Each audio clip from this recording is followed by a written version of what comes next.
मैं हूँ voice of mount Abu के लिए खुशवंत राज।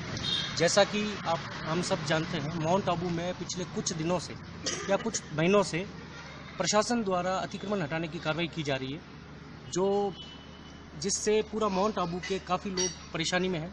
माउंट आबू के लोगों को वो संतुष्ट नहीं है उस कार्रवाई से।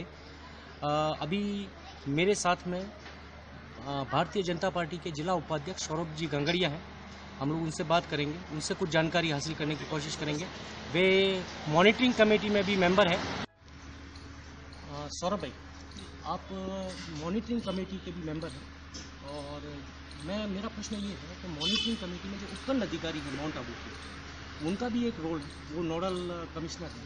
तो क्या उनके पास ये अधिकार रहता है कि वो ये कार्रवाई कर सके इस तरह की जो अतिक्रमण हटाने की या तोड़ फोड़ की कार्रवाइयाँ जो हो रही है, जिससे पूरा माउंट आबू असंतुष्ट है, परेशान? जहाँ तक मैं मॉनिटरिंग कमेटी का रोल समझ पाया हूँ, SDM is a nodal officer of the monitoring committee, he is not member of the monitoring committee. मूल रूप से मॉनिटरिंग कमेटी जो MOEF केंद्र सरकार द्वारा बनाई गई है, उसमें कलेक्टर साहब उसके मेंबर सेक्रेटरी हैं, DC साहब उसके चेयरमैन हैं और मॉनिटरिंग कमेटी के दूसरे सरकारी अधिकारी और दूसरे लोकल मेंबर्स हैं। SDM उसके मेंबर नहीं है। SDM साहब को DC साहब ने एज अ नोडल, क्योंकि यहाँ पे DC साहब के डायरेक्ट प्रतिनिधि SDM ही हैं, तो उनको अधिकार दे रखे हों सारी चीज़ों के क्रियान्वयन के लिए, इम्प्लीमेंटेशन के लिए। लेकिन अगर मॉनिटरिंग कमेटी का मेन रोल, बहुत सारे रोल हैं, उसमें से निर्माण संबंधी जो रोल है उसमें अगर स्वीकृति भी देना है तो मिल के देना है, और किसी चीज़ को हटाना है तो मिल के डिसाइड करके ये तय करके हटाना है कि इस चीज़ को हटाना है या नहीं हटाना है, या ये कहाँ आंशिक रूप से गड़बड़ है, क्या इससे पर्यावरण का कोई नुकसान हुआ है, क्या मूल रूप से क्या इससे पर्यावरण की कोई हानि हुई है क्या।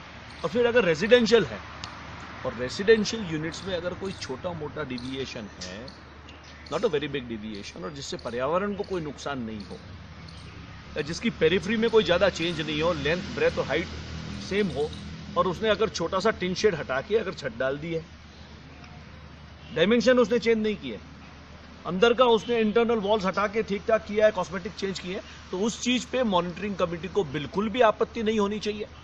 और 1-2 दिनों में जो कार्यवाही हुई है मॉनिटरिंग कमेटी द्वारा, जहां मैंने देखा है, मुझे भी उस पर ऑब्जेक्शन है, वो ठीक नहीं हुई है। रेजिडेंशियल यूनिट्स को हाथ लगाया गया है और बहुत छोटे छोटे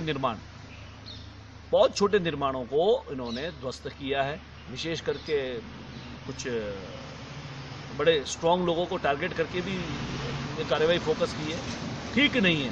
अगर कोई बड़ा रेजिडेंशियल यूनिट होता या बड़ा कॉमर्शियल यूनिट होता और आपने उसको ध्वस्त किया होता और ज़मीन से ध्वस्त किया होता तो कुछ कार्रवाई मानते। ये तो सिर्फ खाना पूर्ति लगती है मेरे को, सिर्फ टाइम पास करने की नीति लगती है मुझे, और मैं उससे सेटिस्फाइड नहीं। जिस तरह से इन्होंने एक सूची तैयार की थी 8 लोगों की, और 8 लोगों में से इन्होंने सूची में से 2 लोगों को टारगेट किया, और टारगेट करके उन लोगों को भी पहले पूर्व में उन्होंने नोटिस दिया गया था कि आप इसका जवाब दें, और उन्होंने उसका जवाब दिया। जवाब देने के बाद भी उन्होंने उस जवाब की कोई प्रतिक्रिया नहीं देकर और सीधा इस तरह की अनुचित कार्रवाई, एक तरह से असंवैधानिक कार्रवाई भी होती है। मैं ऐसे असंवैधानिक मानता हूँ, and it is against principle of natural justice also, कि आपको अगर इंसान को समय नहीं देते हैं, कोई भी चीज़ अपना स्पष्टीकरण पेश करने का समय देंगे, उसका जवाब लेंगे, उसने कितना उल्लंघन किया है। और मूल रूप से सिर्फ कंस्ट्रक्शन इश्यू नहीं है, कंस्ट्रक्शन से पर्यावरण को कितना नुकसान हो रहा है, वो हमारा बिंदु है, वो हमारा क्राइटेरिया होना चाहिए, ये मैं मानता हूँ।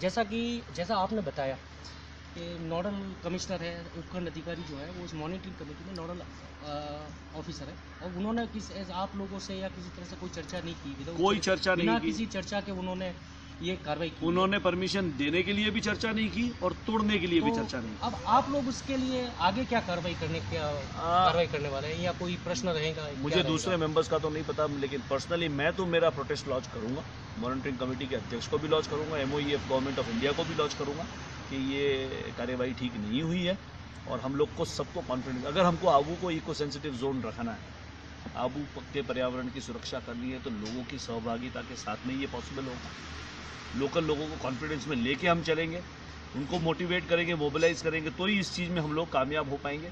उनको दुश्मन बना के, उनके छोटे मोटे इंटरेस्ट के विरुद्ध में कार्य करके हम लोग इस ऑब्जेक्टिव को फुलफिल नहीं कर पाएंगे, मेरा मानना है। अपनी बेबाकी से जवाब देने के लिए बहुत बहुत धन्यवाद। Thank you. Thank you very much.